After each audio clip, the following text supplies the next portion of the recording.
Congressman Stephen Lynch recently said he is in favor of the federal authorities taking more direct control over the MBTA. And Congressman Lynch also serves on the House Transportation Committee, the Committee on Transportation and Infrastructure. He joins us live right now. Congressman, good to see you. Thanks for your time. Good to see you, Erica and Ben. Thank you. All right, Congressman, so first off, what's your top line reaction to today's FTA report and its directives? Is it strong enough, and do the directives go far enough?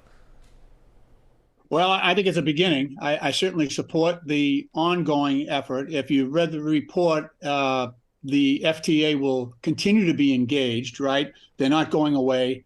They also called the DPU, the Department of Public Utilities, to task to be more engaged in this. They're the certified safety system operator for the MBTA, and they encourage them to be more directly involved. But there's a lot of work to be done here.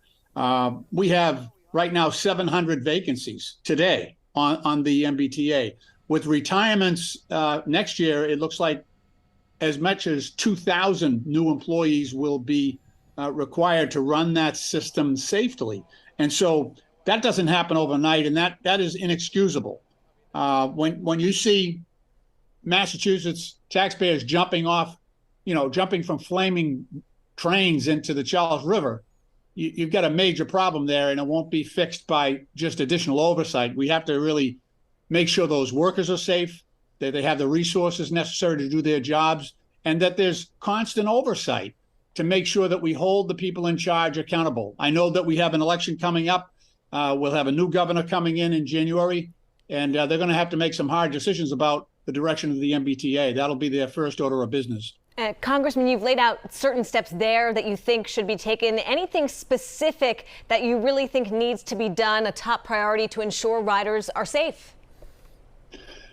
Yes, I think you need to operate with a full complement of employees. We're 700 people short. And think about it. The people who are retiring over the next 24 months are some of our most skilled and experienced workers on the MBTA. Normally, we have a mentorship program at the MBTA that the FTA cited today.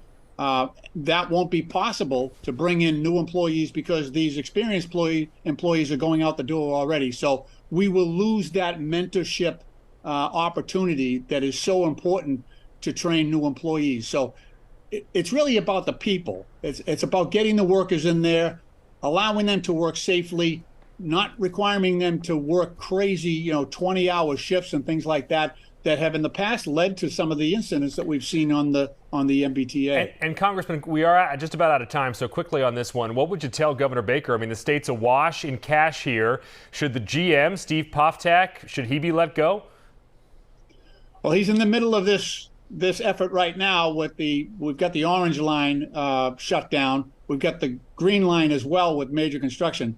I don't think I would extract him at this point, but there's a day of reckoning coming for him eventually. All right, Congressman Stephen Lynch joining us live. Congressman, good to see you. Thanks for your time. Yeah, thank you, Congressman. Thank you, Ben. Thanks, Erica.